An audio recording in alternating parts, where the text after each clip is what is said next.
Eu sou a Karen Denise, neuropsicopedagoga, e eu transformo a vida de profissionais que desejam começar os seus atendimentos e viver de neuropsicopedagogia. E eu avisei que a gente ia começar 2022 com tudo.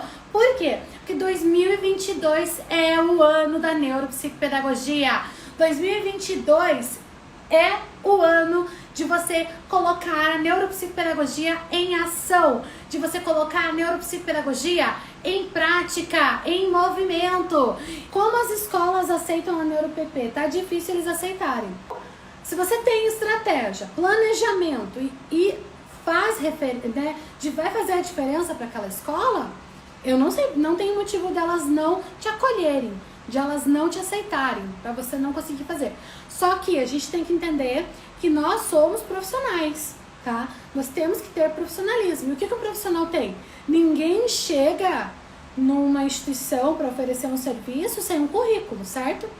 Você é uma neuropsicopedagoga. Eles não estão contratando. Então, você não vai lá pedir um emprego de neuropsicopedagoga porque eles não vão te contratar. O que você tem que fazer? Você tem que ter planejamento, estratégia e desenvolver um projeto de quais as ações que você quer desenvolver naquela escola, como que você vai auxiliar aquela escola e o que você está disposta a fazer, tá? E aí sim, eu duvido que eles não vão te levar em consideração. Como fazer eles aceitarem o NeuroPP? Como eu falei, planejamento, estratégia num projeto. E esse projeto tem que ser escrito. Esse projeto tem que ser escrito. Não pode ficar na fala. Por quê? Porque você oferecer um serviço, um trabalho, né? Você prestar um serviço de neuropsicopedagoga, no senso comum, é diferente de você ser uma advogada. Um advogado, todo mundo sabe o que o advogado faz. Um dentista, todo mundo sabe o que o dentista faz. O professor de educação física, todo mundo sabe o que o professor de educação física faz. Agora, o neuropsicopedagogo, nem todo mundo sabe. Então, você precisa ter um projeto, você precisa ter estratégia, planejamento e ser um profissional, mostrar profissionalismo, tá bom? Devo levar em um atendimento home care 2 caixas, uma contendo instrumentos de avaliação e na outra instrumentos de intervenção?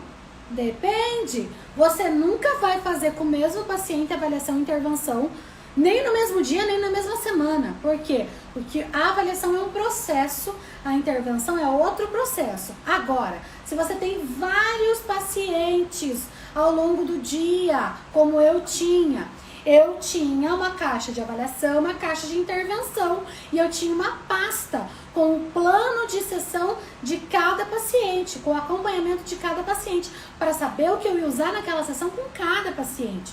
Então, sim, eu tinha 2 caixas, porque eu tinha vários pacientes no mesmo dia e cada um estava num processo. Eu tinha avaliação, eu tinha intervenção. Agora, se é para um paciente, não, porque o processo de avaliação é um processo que tem começo, meio e fim, e ele não se mistura com a intervenção. Bem como a intervenção é um processo que tem começo, meio e fim e não se mistura com a avaliação, tá bom?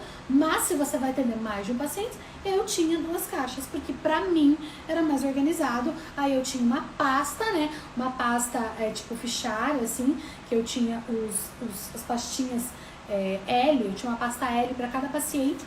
Deixa eu mostrar pra vocês, gente. Ó.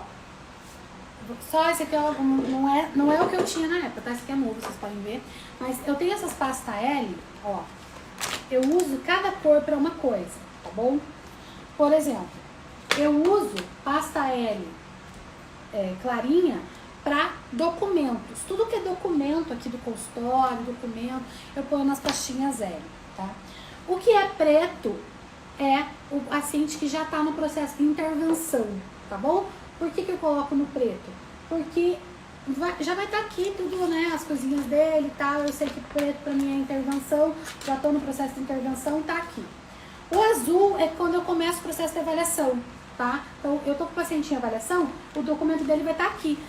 Todo o material de avaliação dele que eu for usar naquela sessão vai estar aqui. Então, isso era do home care que eu usava. E hoje eu ponho no meu consultório, é tudo setorizado por cor, por tipo de pasta, por tipo de documento. Então, assim, eu tinha cada paciente estava na sua pastinha. Então, aqui do lado de fora eu colocava uma etiqueta, né, com o nome dele.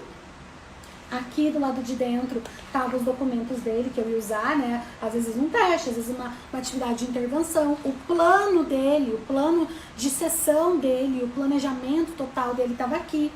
E, né, eu tinha pacientes de avaliação também. Então, cada um desses estava dentro de um fichário. Esse eu não vou ter aqui, a minha mão agora. Não. Eu tenho, mas não tá aqui, tá no outro armário lá atrás.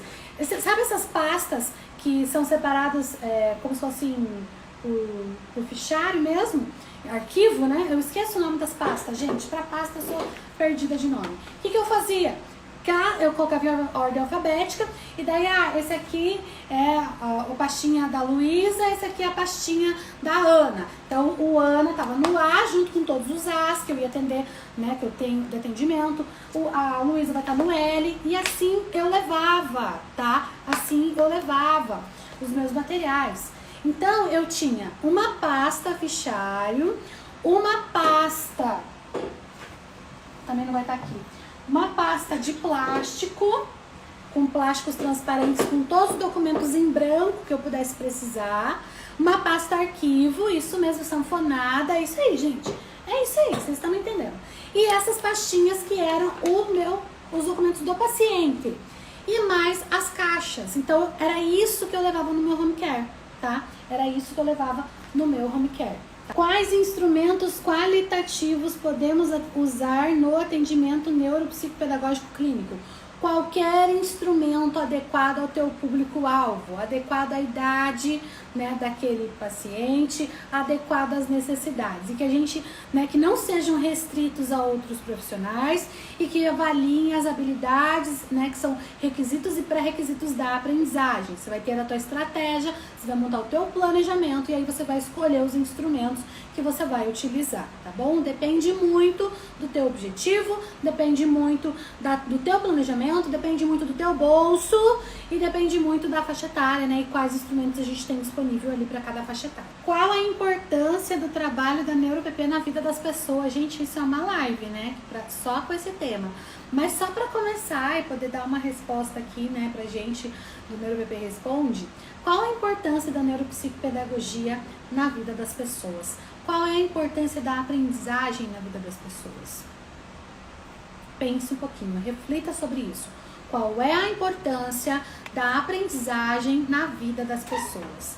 E aí pense assim, qual é a importância de você potencializar esse processo, de você desenvolver estratégias para que as pessoas cheguem na consolidação desse processo de aprendizagem. Então, essa é a importância da neuropsicopedagogia, porque nós vamos estudar todo o processo de aprendizagem numa perspectiva individual. Por que individual? Porque é uma perspectiva orgânica, biológica, neurobiológica, onde nós vamos entender como que o sistema nervoso funciona, como que o processo de aprendizagem se dá entre, né, todas essas funções cognitivas que nós temos, né, que vão ser processadas pelo sistema nervoso, e aí como que nós vamos potencializar a aprendizagem dos sujeitos. Então, é assim que a neuropsicopedagogia é importante na vida das pessoas, para facilitar, potencializar, descobrir como, consolidar, desenvolver estratégias para o processo de aprendizagem, para que ele seja efetuado, para que ele seja efetivo, para que ele realmente aconteça, tá? Então, assim, se você conseguir descobrir qual é a importância da aprendizagem para o ser humano, você vai entender a importância da neuropsicopedagogia na vida das pessoas. Simples assim, porque nós trabalhamos com processos de aprendizagem. E aí que eu falo, muita gente confunde a neuropsicopedagogia com reforço escolar, mas nós não trabalhamos com componente curricular, nós não trabalhamos com reforço escolar, até porque nós não trabalhamos somente com o público da escola, que está na escola. Só que a aprendizagem escolar é uma das aprendizagens que nós trabalhamos, mas nós trabalhamos aprendizagem global, geral, desenvolvimento de todo o processo de aprendizagem. a aprendizagem escolar, para que ela se consolide, nós precisamos de outros processos que consolidem a aprendizagem primeiro. Porque para uma aprendizagem escolar consolidar, nós precisamos ter aprendido linguagem, nós precisamos ter aprendido a desenvolver as funções de consciência fonológica, nós precisamos aprender a desenvolver as nossas funções executivas como memória de trabalho, atenção, como planejamento, como controle inibitório, entendem? Memória. Então, essas aprendizagens são base para que você possa aprender o conteúdo escolar, a aprendizagem escolar. Então, a neuropsicopedagogia, ela trabalha com o desenvolver da aprendizagem humana, independente do contexto. Por isso que ela serve para bebês, por isso que ela serve para crianças, por isso que ela serve para adolescentes, por isso que ela serve para quem quer fazer concurso, para quem quer prestar vestibular, para adultos, para quem quer melhorar o seu rendimento de trabalho, para quem quer, para idosos, para quem está perdendo as suas funções cognitivas e quer tentar ali reconquistar aquilo, reconsolidar, reabilitar funções. Ela serve para pós-Covid, ela serve para síndromes pós-traumáticas, para perdas cognitivas significativas ou leves, entende? Então, essa é a importância da neuropsicopedagogia na vida das pessoas.